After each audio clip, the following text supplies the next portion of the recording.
This is Ray Ford with FDA's Center for Drug Evaluation and Research Small Business and Industry Assistance Program, also known as CDER SBIA. Thank you for joining us today for our presentation on ECTD submissions of promotional labeling and advertising materials.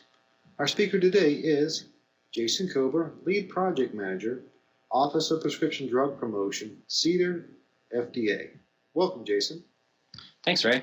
And thanks to everyone who's viewing today's presentation. As Ray said, my name is Jason Kober. I'm the Lead Project Manager in the Office of Prescription Drug Promotion, also known as OPDP. Today's presentation will provide an overview of the revisions to OPDP's Electronic Submissions Final Guidance, which was published on June 24, 2019. Specifically, I'll cover the requirements around the 24-month transition period started by the publication of the OPDP Electronic Submissions Final Guidance, the updates from the draft version of the guidance, and what those changes mean for ECTD publishers and submitters. So let's talk about what's changed in the OPDP Electronic Submissions Final Guidance.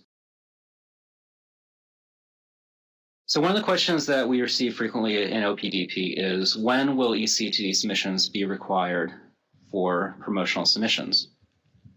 Well, we have a date. On June 24, 2019, the FDA published the final guidance for industry titled Providing Regulatory Submissions in Electronic and Non-Electronic Format, Promotional Labeling and Advertising Materials for Human Prescription Drugs. And for the sake of brevity, we're going to refer to that as the OPDP ESUB guidance throughout today's presentation. Within that guidance, we state the following. No earlier than 24 months after the publication of the OPDP ESUB guidance, the following promotional submissions will be required to be submitted in ECTD format. Promotional materials submitted in fulfillment of the post-marketing reporting requirements, also known as the FDA Form 2253, and pre-submission of promotional materials for accelerated approval products. The 24-month transition period will end on June 24th, 2021. Now, with that said, even though the requirements in the guidance state that only 2253s and accelerated approval product pre-submissions will be required in ECTD format, the guidance still provides guidelines for submitting all promotional material types to OPDP. This includes general correspondences, submission of advisory requests, amendments, reference documents, everything except for complaints. So while the 24-month transition period ends on June 24th, 2021, we encourage companies to not only transition early, but to make plans to submit all of their promotional materials in ECTD format. So what's changed between the draft and the final guidance? The revisions between the draft and the final guidance fall into the following categories. Changes to provide greater clarity, changes to address technical considerations, changes to create consistency between terms used, clarification of expectations for using specific correspondence headings, also known as Section 1.15 in the Table of Contents, clarification of the format for subsequent submissions after the 24-month transition period, and finally, a new request for paper submissions to include an electronic copy on CD. So what changes were made to provide greater clarity? So these were changes that we made directly from feedback from submitters and the public at large. In Section 3, under General Considerations, we added a new line, and this was something that was on our OPDP website previously, but it's new to the ESUB guidance. We've asked that submitters now address submissions that require correspondence to the attention of OPDP Project Manager. And that's different from the way things are done today. In the past, companies have addressed their letters or their correspondence to a specific reviewer, a manager, a specific project manager. What we're asking you to do now is simply address your correspondence to the generic term OPDP Project Manager. In Section 4A, where we discuss the Form 2253, we've added some clarification that states that firms are encouraged but not required to submit annotated versions of their materials. In the draft guidance, we stated that firms were encouraged to submit annotated versions, and we want to clarify that these are not required, but they do help with the review. Firms may also choose to communicate the indication being promoted in the comment section of the Form 2253. And again, this is for the sake of the reviewer. This helps the reviewer understand which indication you're promoting with the attached materials. Section 4D, promotional materials submitted voluntarily for advisory comments. We clarified the annotated version of the storyboard for the proposed TV ad should clearly identify the source of support for each claim. This is something new, as we didn't discuss the storyboard in the draft guidance. We clarified that websites are limited to 12 printed and legible pages. This is a clarification to help with the readability. So when you submit a website as a core material, it needs to be viewed as being legible when the files are actually printed. Finally, we clarified that the FDA may determine that materials submitted do not meet the definition of core materials if they exceed content or page limitations. In section 6J, we talk about group submissions. We've now added a line asking, or at least stating, that firms are encouraged to submit multi-product submissions using the group submission function. We believe that this is some functionality that is available through eCTD that will reduce the burden on submitters and will help them reduce the number of files that they're submitting to the FDA. In section 6L, we provide some clarification around complaints. In this section, we added a statement that complaints may be submitted in either paper format or non-eCTD electronic format, but there are no plans at this point to accept complaints in eCTD format. Next, we'll talk about changes to address technical considerations. So the first section that we added applies to multiple locations in the guidance, and this was some feedback that we heard from submitters related to annotations. In the previous guidance, in the draft version anyways, we had a statement that said hypertext links should be provided to the page or specific lines, and we heard that some of the annotation software doesn't support this functionality. So the guidance has now been clarified to state that hypertext links should only be provided to the specific page. If your annotation software allows you to link to a specific line, that's acceptable, but the requirement now is to only link to a specific page. We also provide some clarification on lifecycle operators. In section 6L, we state that if a material was previously submitted on 2253 and is revised and resubmitted, use the replace operator to replace the previously submitted files. Again, this helps the reviewer understand that you previously submitted this file, you've made some kind of revision or a change, and now you're resubmitting that file. The replace operator is designed to tell us that this file has been updated and revised. Additionally, in section 7E, we have a footnote. It states that if a web page or a section is updated, use the new operator. If the website is substantially revised, the replace operator should be used. So what does that mean? Well, the first time you submit a product website, you should use the new operator because this is a new website to us. And again, if you add a web page, if you make some changes to an existing web page or a section on a web page, you'll also want to submit those using the new operator. Once the website is substantially revised, that's the time to use the replace operator. And again, that's going to let our reviewer know that you've revised your website in its entirety. Additionally, we've provided clarification around the correct date format for dates in eCTD, and this applies to your XML file. So the correct date format in eCTD is a 4-digit year, 2-digit month, 2-digit day. So for example, if we talk about January 1, 1900, if you were going to put that into an eCTD file, it would be formatted as 1900-0101. There's no spaces, there's no dashes, there's no slashes. Basically, there's no non-numeric characters, and everything is concatenated together into a single field. This is the correct format, and this is something that we actually see frequently that's not done correctly. So we want to make sure that we clarify that in the guidance. Next, let's talk about some changes to create consistency between terms used. We're not going to spend a lot of time on this slide, but we just wanted to inform everyone of these changes. So first of all, we changed the term request for advisory comments to voluntary request for advisory comments. The FDA now wants to emphasize that this is a voluntary submission process. We remove references to the 503C submissions. On the OPDP website and on the FDA website, we have a 503C guidance. It's in draft status right now, and it's related to the FDAAA TVAB pre-submission requirement. Anyone who's seen the guidance knows that we have chosen not to implement the guidance at this point.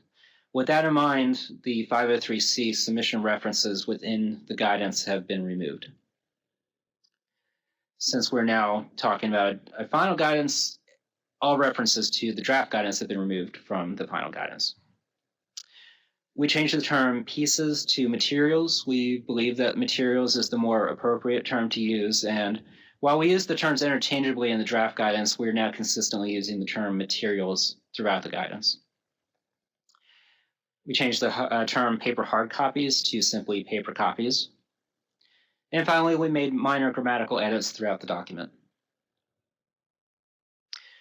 All right, let's talk about clarifications of expectations for using specific correspondence headings. So first thing we want to talk about are amendments. And the amendments are a mechanism to submit a missing or omitted clean copy of your materials. And the idea is that there's going to be cases where we get a file and a material is missing, it's corrupted, we can't open it, or it just can't be reviewed for one reason or another. In this case, we don't want to have to ask you to resubmit your file all over again, but we do want to have a mechanism in place, and we do have a mechanism in place to allow you to submit just the missing material. And that's the amendment. So amendments are used to submit one or multiple clean materials to a previously submitted 2253 voluntary request for comment or accelerated approval submission. This includes cases where the material was rejected, unreviewable due to technical reasons, omitted from the submission, or is simply the incorrect file. So in most cases, we'll reach out to you as submitters and let you know that we are unable to access your file, or we're unable to access the material, or we can't find a material that's been listed on a 2253 or a cover letter. When you submit just that missing material, you'll need to do a few things. First, you'll submit a cover letter, and because you're submitting a clean material, you're going to submit that under heading 1.15.1.8. That's titled Correspondence Accompanying Materials Previously Missing or Rejected. The clean materials should then be placed under section 1.15.2.1, and you can submit more than one clean material in the submission. In addition to that, you can also submit amendments with annotated materials, annotated labeling, or annotated references. The key distinction from the next item we're going to talk about is the fact that the amendment has to contain a clean material.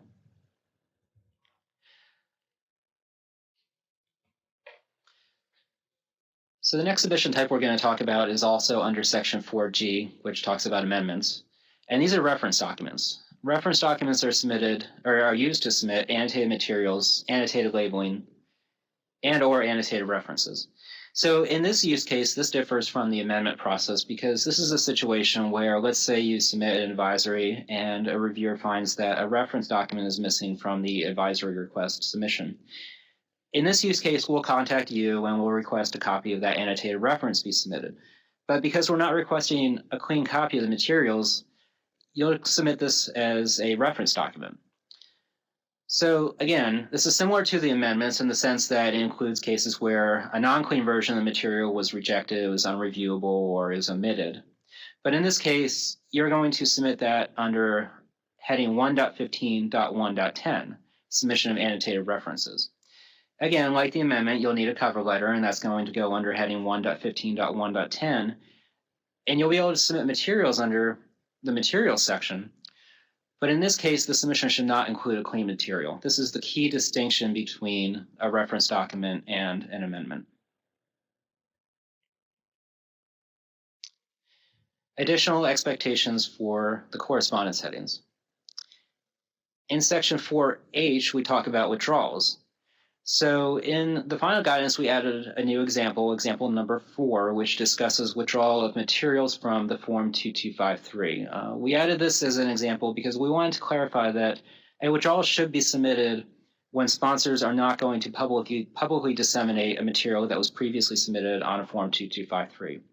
So again, if you submit a Form 2253 and decide at a later date, or you determine at a future date that a material included on that 2253 was not publicly disseminated, It's helpful for us to understand that you didn't publicly disseminate that material, and we would like you to submit a withdrawal request informing us that the material or materials were never disseminated. Additionally, we clarified the firm should only use heading 1.15.1.9, the withdrawal request, when any kind of materials have not been disseminated publicly. So that leads to the next topic, which is in regards to the accelerated approval process. If a firm plans to disseminate or publish promotional materials for accelerated approval products without waiting for comments, the firm should notify the FDA via a general correspondence. We've heard from some submitters that they refer to this as a withdrawal, but we wanted to clarify that in this case, even if the internal process refers to this as a withdrawal, the file still needs to be submitted as a general correspondence. So in this case, the cover letter should be placed under heading 1.15.1.11, general correspondence. If the firm is not going to disseminate those materials publicly and they've submitted them under an accelerated approval cover letter, in that case, it's appropriate to use the withdrawal request heading, 1.15.1.9.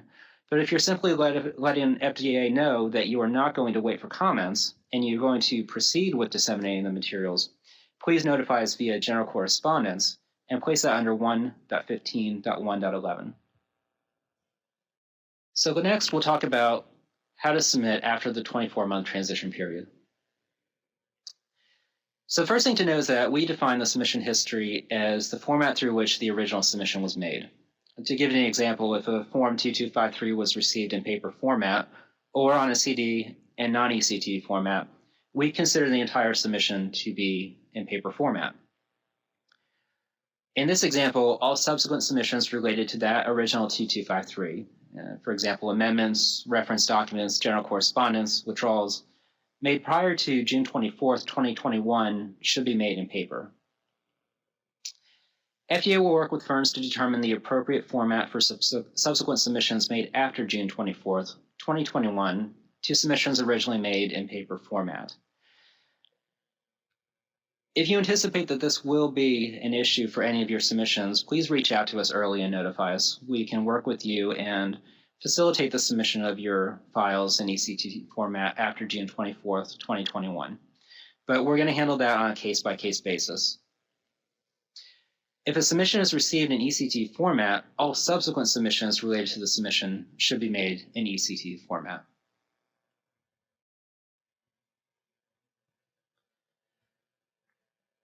A new addition to the ESUB final guidance is a request to include a CD copy with your paper submissions. The Form 2253 and accelerated approval submissions may continue to be submitted in paper format until June 24th, 2021. Currently, the 2253 submissions in paper format do not require a paper copy of the entire submission. Only a signed copy of the paper Form 2253 is required, and all other materials may be submitted in non-ECT format on an attached CD.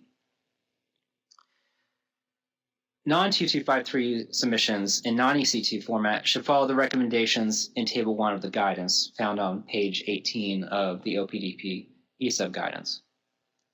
Non-2253 submissions in paper format must still include paper copies of the entire submission. When paper copies are submitted, sponsors are encouraged but not required to include one non-ECT copy of the contents of the submission on a CD. When submitting a CD copy, we also ask that the cover letter indicates that the statement, or includes a statement verifying that the contents of the CD match the contents of the paper submission. The reason we're asking for this is to help facilitate the processing of your paper submissions.